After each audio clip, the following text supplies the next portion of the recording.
everyone. First of all, let me introduce myself. My name is Rensi Kumala. You can call me Rensi. I am a college student of University Muhammadiyah of Bengkulu. My majoring is English education. I'm from class 4B. My NPM is 18211100028.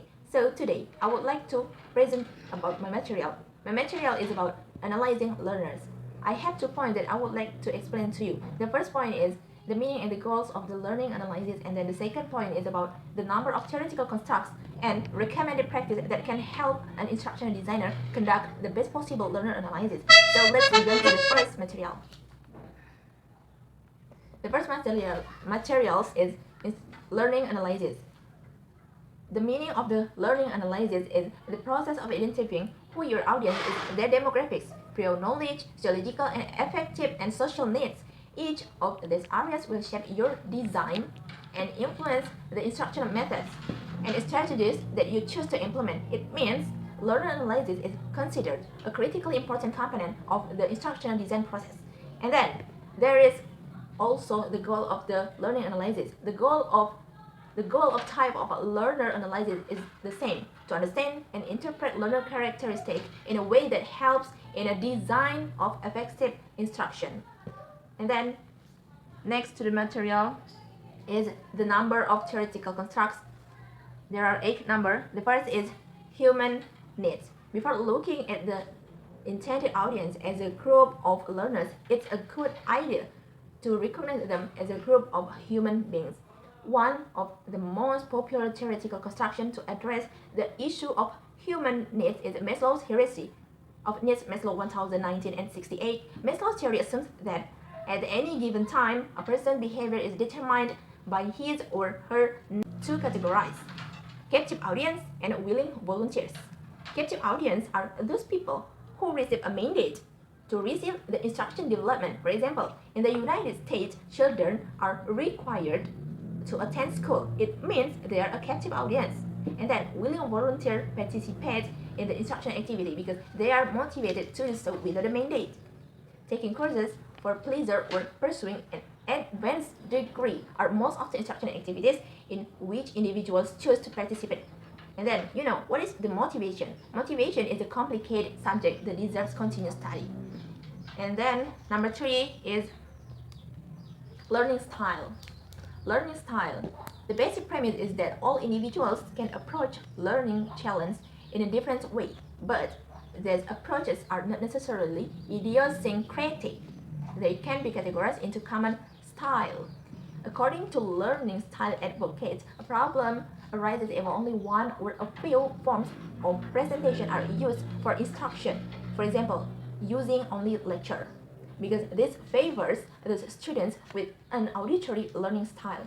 Equally, capable students who have differing learning styles may not be getting as much out of instruction that address only one learning segment. But implementing the universal design framework goes beyond accommodating individuals' learners because it makes education environments seamlessly and inherently functional for almost all students. Universal design minimizes the need for individuals' accommodation. Corey 2003. And then following the principle of universal designs for education can help make the planning process easier and the final product more efficient and effective for all participants. And then the next word, user analysis should be an ongoing activity throughout the procedure of designing and developing software. User-centered design is intended as a way of looking at the entire software development process in terms of the end user instead of in terms of the programmer of the machine. Keeping the end user in mind is the key to learner analysis. A user-centered design approach is often useful for designing instruction in general and learner analysis in particular. And then number 6, popular approaches to analyzing learners. A common approach to the problem of learner analysis is to ask the students themselves by generating and distributing a survey or questionnaire. Major statement about questionnaire is open to debate. Powerful arguments can be developed for and against the use of questionnaire. It is important for the instructional designer to consider the potential problems and benefits of this popular strategy. Smaldino Lauder and Russell 2020 take a different approach. They suggest that the learner analysis should focus on three aspects of the target audience. The first is general characteristics, and then the second is specific entry competences, and then the third is in learning style. And then number 7 is characteristic data. This activity involves deciding what the data together and creating a chart that illustrates the range of the learner's abilities. Creating a fictitious profile of the typical learner.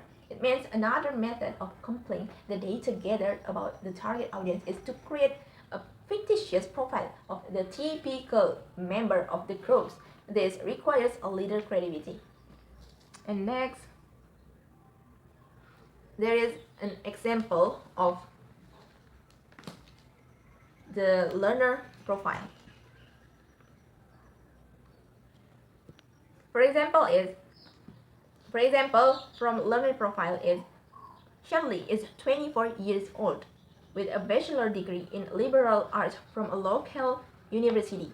She is married and has a toddler son, and she is concerned about spending too much time at work away from her family. And then Shirley reads at ninth grade about above average nationally, average for college graduates. She is a competent computer user and types about 60 words per minute. It means a learner profile. The profile describes similar characteristics to those listed on the learner ability chart, but there are some embellishment added to give the example personal characteristics that a designer can relate on a very human level. Separate profiles can be created to describe challenge or gifts and talented learners itself. So, and the next material is the last number of instructional constructs is evaluating the success of learner analysis.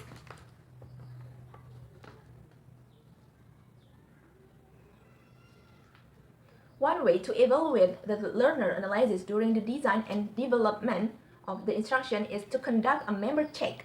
A member check is a comparison method of evaluation that interpretation drawn from the data gathered are shared with a peer who has similar experience with developing instruction for a similar population. So, ladies and gentlemen, in the last my presentation, I have the summary from the presentation. The summary is some learner data are easily quantifiable. Some data are difficult to quantifiable. Some data are difficult to quantify. Even the most stroke learners analysis is a matter of taking a best guess about the target audience. It is not possible to know precisely how the learners will react to new instruction. And then the two possible procedures for organizing learner analysis data are to create a chart of the data or use the data to create a fictitious learner profile. Maybe, I think that's all my presentation. And the last day, I would like to say thank you so much for watching, and wassalamualaikum warahmatullahi